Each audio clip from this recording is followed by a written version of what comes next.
What's up, fellow travelers?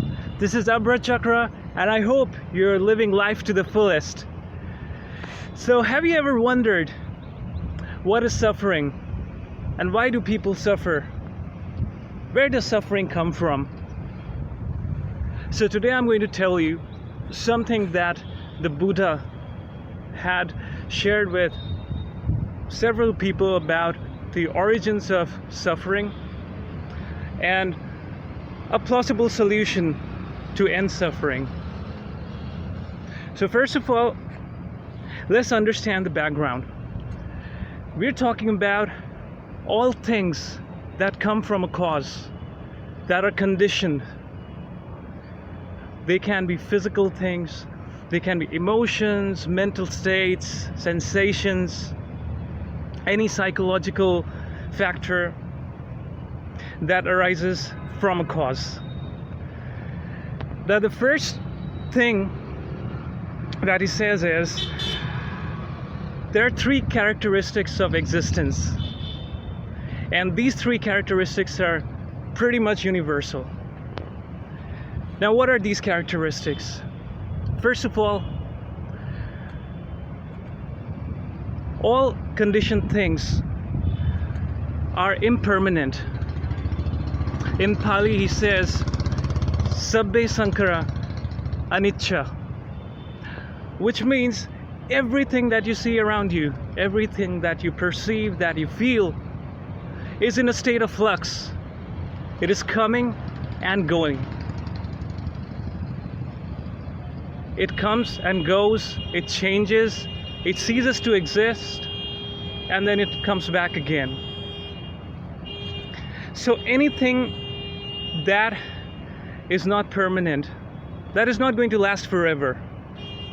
Would you like to attach any importance to something that wouldn't last forever? And if you do, then here you go. That's why suffering arises from things that are not everlasting, and we think our happiness depends on such things. And when these things go away, we are in a state of suffering. And by the way, suffering doesn't necessarily mean any physical pain, any mental trauma. It can even mean the slightest sense of dissatisfaction. Now, the second characteristic is all conditioned things lead to dissatisfaction or dukkhā. In Pali, it is sabbe saṅkhārā dukkhā, which means anything that is not permanent, that is not going to stay forever, would ultimately lead to dissatisfaction, to mental problems, to physical problems, to pain, to agony, to stress, to anxiety, and a lot of other things that we don't want in our lives. And the third characteristic is all conditioned things are non-self or without self. Now, this one is quite intriguing because it is a concept that requires a little bit of reflection.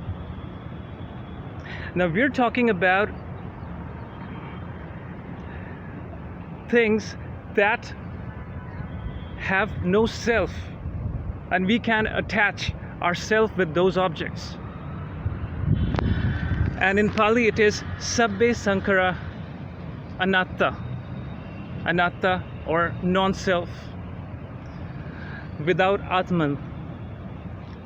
So when we look around, when I look at these trees behind me, when I look at this lovely green field in front of me, and if I start thinking that myself is attached to these things and they give me happiness, I think about my family, I think about my friends, my relatives, my possessions, my flat, my property, gold, silver, jewels. And I start thinking, all of these things are part of me.